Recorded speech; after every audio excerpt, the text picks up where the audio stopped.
Meu nome é pastora Helenice Oliveira. Eu estou aqui gravando esse vídeo para fazer uma denúncia e também um pedido de ajuda.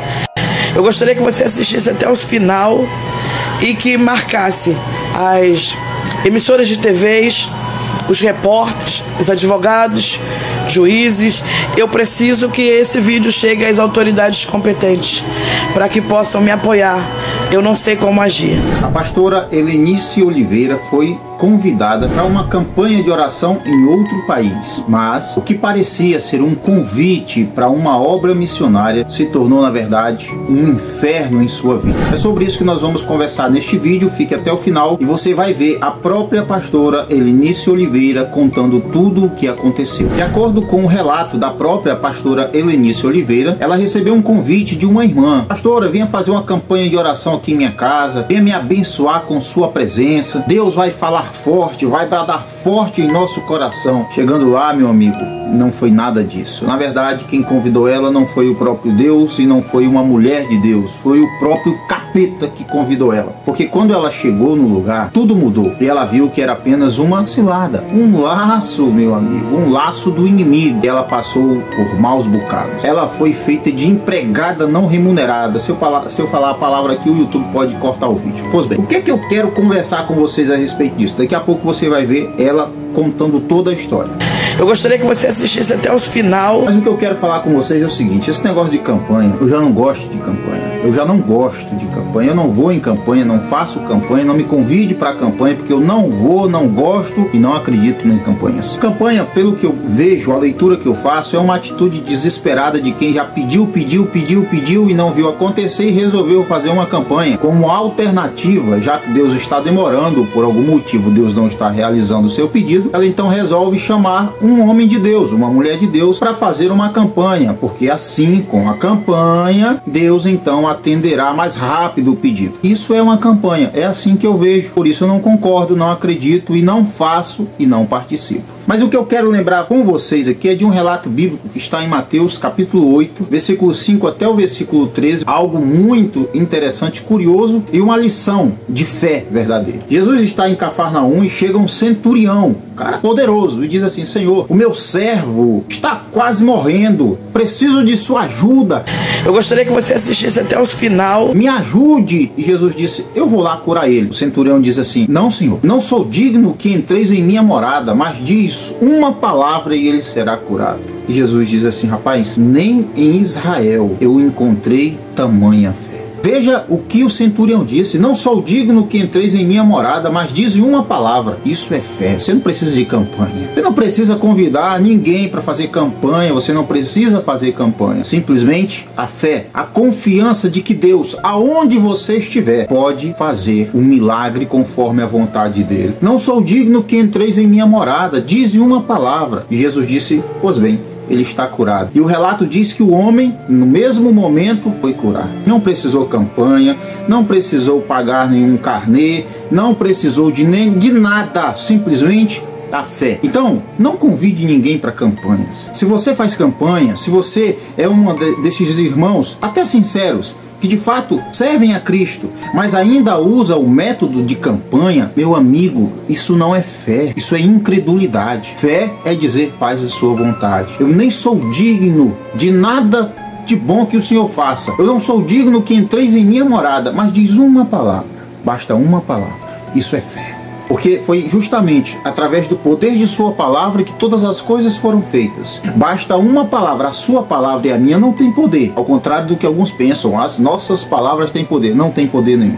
Eu gostaria que você assistisse até o final. Agora, a palavra de Deus, basta uma ordem dele. Basta uma ordem. Basta ele dizer: haja e haverá. Basta uma ordem. É só isso. Não precisa você pagar nada, não precisa você ofertar para ser abençoado, dizimar para ser abençoado, não precisa você pagar um carnê para ser abençoado, não precisa você fazer uma corrente de oração para ser abençoado, não precisa você fazer uma campanha de 7 dias, de 7 cultos, 12 terça-feiras, 12 dias, 21 dias de oração de Daniel. Não precisa nada disso. Não sou digno que entreis em minha morada, diz uma palavra: é fé. É só isso. Então, pare de entrar por estes meios, por estes atalhos. Deus está demorando, então vou pedir. Não, Deus age no tempo dele. e faz conforme a vontade dele. Essa é a nossa segurança, diz a Bíblia, que se pedirmos alguma coisa de acordo com a sua vontade, ele fará. Talvez é porque você está pedindo o que não é da vontade de Deus, talvez seja algo só para você. Lembra o que Tiago disse? Uns não recebem porque não pedem, outros pedem, mas não recebem também. Por quê? Porque pedem mal. Talvez o que falta na sua vida é você aprender a pedir, é você aprender a confiar mais em Deus,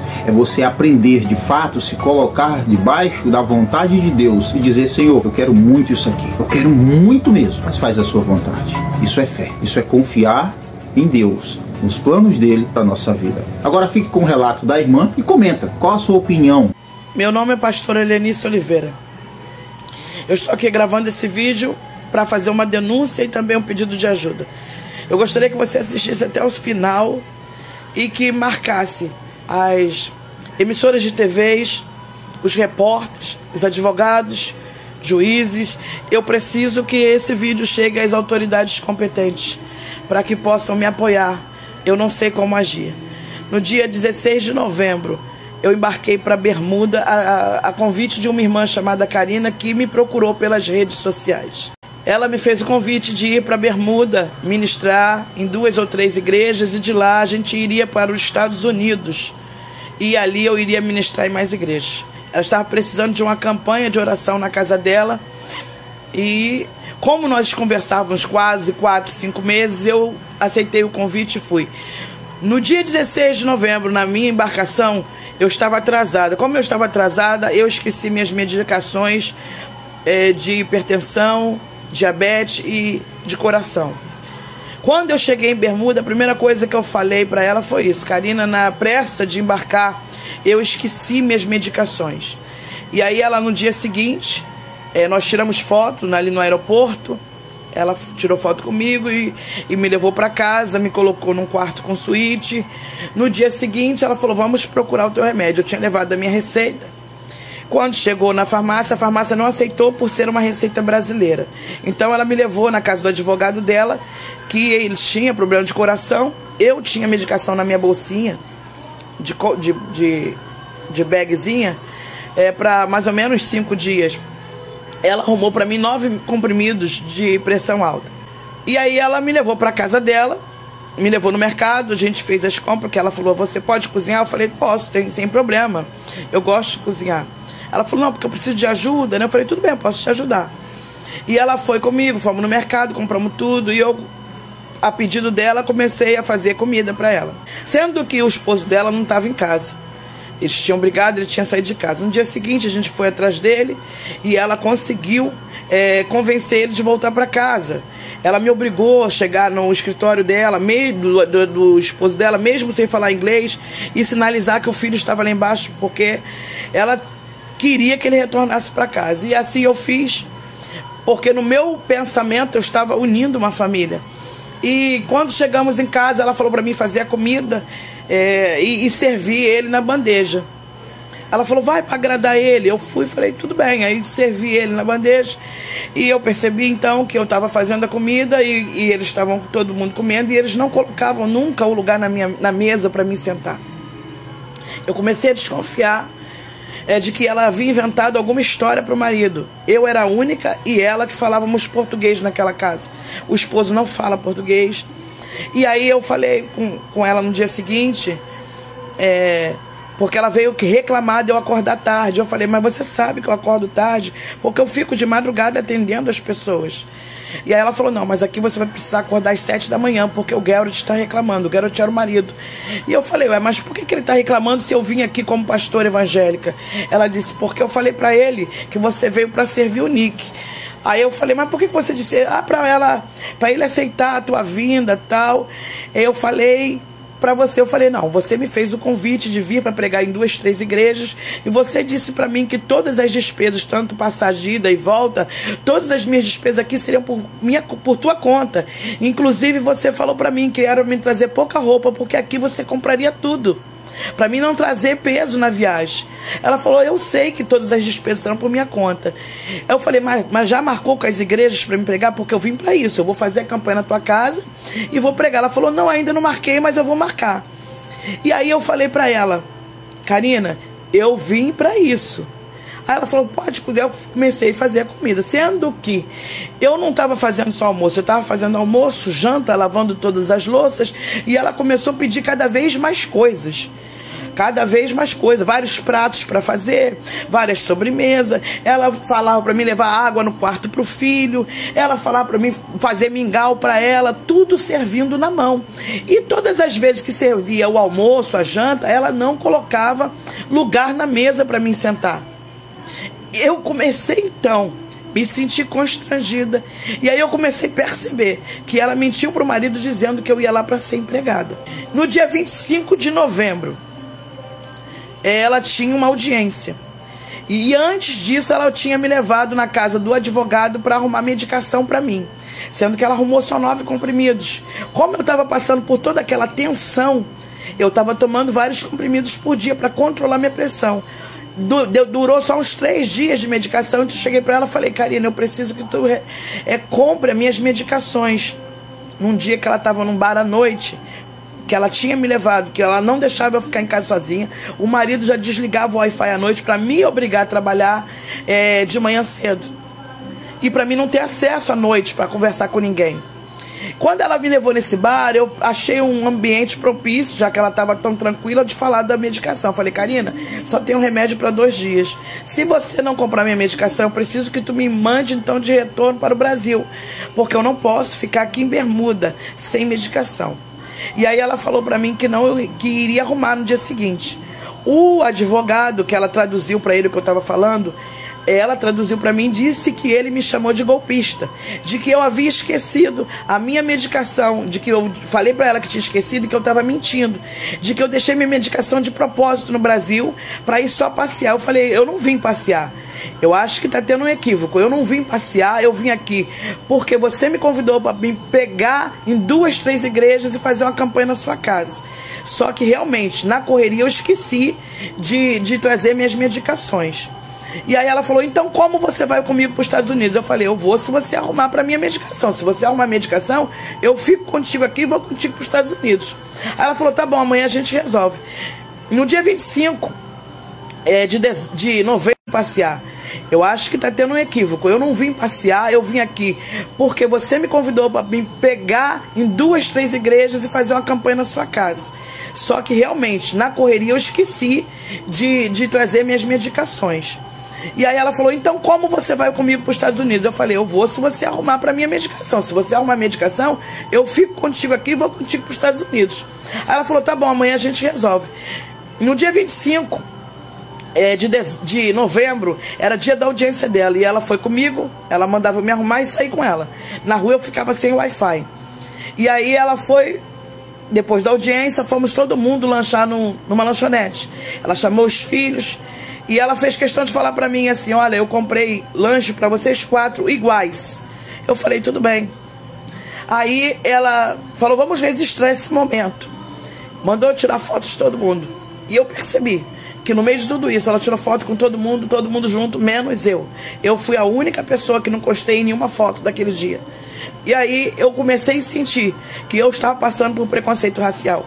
Eu comecei a sentir que ela estava me humilhando. E fui ficando muito triste. Como daquela lanchonete, nós fomos para um bar, o advogado dela bebeu muito e ficou bêbado nesse dia. E aí ela chamou o Pietro, filho dela mais velho, que tinha chegado na cidade. Ela já tinha me tirado do lugar que ela tinha me colocado para dormir. Me colocou para dormir numa copa, num colchão de ar no chão. Ela chegou para mim e me apresentou a cozinha dela, me levou para a geladeira e me fez comer comida velha. E falou para mim, você pode comer dessas comidas. E ela me abriu uma marmitinha que estava com a comida com mofo. E ela disse que não estava estragado, que era para mim comer. E eu olhei para ela e falei, como eu vou comer isso? Ela falou, porque você está acostumada, né, a ser tratada como uma rainha. Eu falei, não, sou acostumada a ser respeitada. E não se faz isso. Ela falou, teu esposo trataria alguém assim na tua casa? Eu falei, não, porque o meu esposo sabe recepcionar as pessoas. E não é assim que se trata alguém. Eu não vim aqui para isso. No dia 25, depois da lanchonete, nós fomos para esse bar. O advogado bebeu tanto que ficou bêbado. Ela chamou o Pietro para levar na casa dele. E entramos dentro do carro, fomos levar o advogado. Quando ela entrou com o advogado, que ela mandou ficar no carro junto com o amigo do Pietro, ela agrediu muito a mulher do advogado. Ela disse que bateu muito e só parou porque ela viu que o filho estava na casa. E ela disse que falou para ela, para a mulher: olha, se você chamar a polícia, amanhã tu não acorda viva, porque eu conheço pessoas nessa ilha que eu posso pagar para te matar. Eu fiquei muito desesperada quando ela relatou isso para mim no carro. Quando chegamos em casa, ela falou para mim conversar com o Pietro, porque o Pietro, o filho mais velho que tinha assistido essa cena, estava muito revoltado. Eu botei para gravar o meu celular, gravar o áudio, e chamei o Pedro para conversar porque ela pediu para mim. E aí o Pedro falou que ele contou a história, que ela batia, a mulher chorava e ela não parava. Ele chamou a mãe de louca, estava com muita raiva. E eu me senti muito ameaçada, porque ela falou para mim: eu posso mandar matar, eu tenho dinheiro para isso. No dia seguinte ela saiu cedo, ela acordou transformada e disse para mim: como é que vai ficar a questão do remédio? Eu falei para ela: eu não tenho mais medicação, então eu preciso que tu me mande embora. Ela disse: você é uma golpista, você usou do meu dinheiro para chegar até aqui e passear. Eu falei: primeiro que eu não estou aqui passeando, eu estou aqui o tempo todo como empregada na tua casa, eu que não vim para cá. Para isso eu não estou me sentindo bem, eu estou sem medicação, eu te falei desde que cheguei que eu esqueci. E você falou que ia arrumar. Ela falou: mas agora eu não vou mais. Você liga para tua família, liga para os teus membros e fala para eles que você precisa que levantem o dinheiro, faz uma vaquinha, porque eu não vou pagar a tua passagem só daqui 90 dias. E eu falei: então como é que eu vou ficar sem medicação? Ela falou: isso não é um problema meu. E saiu. Eu liguei para minha casa, liguei para os meus membros e notifiquei o que estava acontecendo. Foi a primeira oportunidade que eu tive. E quando ela chegou à noite, ela veio totalmente agressiva conversar comigo, me chamou de favelada, falou pra mim que eu era uma favelada, que eu te tirei da favela, o meu sofá pra você é luxo. Eu senti que ela ia fazer alguma maldade comigo, e ela falou pra mim: dorme aqui hoje, que amanhã eu te levo embora daqui, eu não vou pagar tua passagem, eu vou te deixar no aeroporto amanhã de manhã. Eu vi nela que ela ia cometer algo comigo, e eu falei: então me leva agora para o aeroporto. E ela me levou para o aeroporto e me deixou lá. Eu fui comprar um café. Eu tinha levado $220 para passar na imigração. Quando eu fui pagar o café, eu percebi que não tinha dinheiro nenhum na minha carteira, que eles tinham pegado. Ela me deixou naquele aeroporto sem dinheiro, sem falar inglês, sem nada. Eu entrei então na internet pelo Wi-Fi do aeroporto e comecei a pedir a socorro às pessoas que estavam ali. Uma mulher ali me ajudou muito.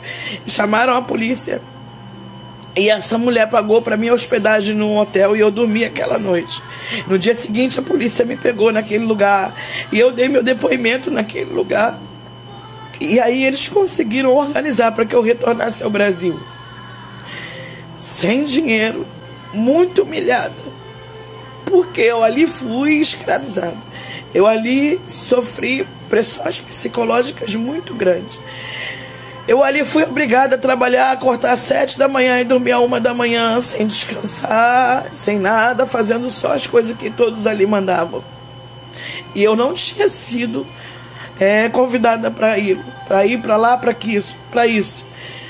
E eu falei e eu percebi que não tinha igreja. No hotel que eu estava, chamaram um brasileiro que trabalhava lá, o nome dele é Rodrigo. Esse jovem muito me ajudou. E ele disse que essa mulher era endemoniada e que essa mulher era isso. E eu falei e eu percebi que não tinha igreja. No hotel que eu estava, chamaram um brasileiro que trabalhava lá, o nome dele é Rodrigo. Esse jovem muito me ajudou. E ele disse que essa mulher era endemoniada e que essa mulher estava mentindo para mim, que essa mulher me levou para lá para me fazer de escrava.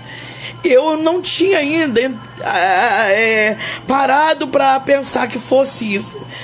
Eu falei: não. Ele falou: a senhora não está entendendo, a senhora recebeu pelo trabalho? Eu falei: não. Ele disse: é mentira, essa mulher não frequenta igreja, ela é uma mentirosa.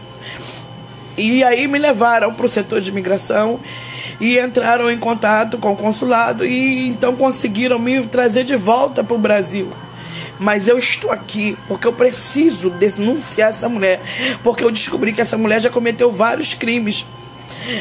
Ela responde vários processos de agressões, então eu preciso que esse vídeo chegue às autoridades competentes, porque o que ela cometeu comigo foi um crime racial e outros que eu nem conheço. Então eu preciso que divulguem e que chegue às emissoras de TVs. Eu preciso que chegue às autoridades competentes do Brasil para que me ajudem a processar essa mulher. Eu tenho todo o nome dela, eu já fui assessorada lá em Bermuda, mas eu preciso aqui no Brasil denunciar essa mulher. Então você que está assistindo esse vídeo, compartilhe o máximo de pessoas possível, porque eu fui humilhada, eu sofri preconceito racial, eu fui obrigada a trabalhar para uma coisa que eu não tinha sido convidada para isso. Eu saí do Brasil para pregar o evangelho e para fazer uma campanha evangélica na casa dela, uma campanha espiritual, e não para ficar trabalhando lá na casa dela. Então eu preciso da sua ajuda agora. Será que ela foi precipitada? Eu acredito que foi. Será que ela não pesquisou direito, não buscou direito para só então aceitar o convite? Eu acredito que sim. Será que faltou discernimento? Esses profetas tão cheios de discernimento não percebeu que se tratava de uma cilada do inimigo? Sim, eu acredito que faltou esse discernimento. Não estou debochando, foi uma situação triste, lamentável, que eu não desejo para ninguém, mas que sirva de alerta. Tenha muito cuidado. Nem todo que me diz Senhor, Senhor será salvo. Nem todo aquele que parece ser de fato um cristão, nem sempre é. Pode ser apenas um lobo vestido em pele de ovelha.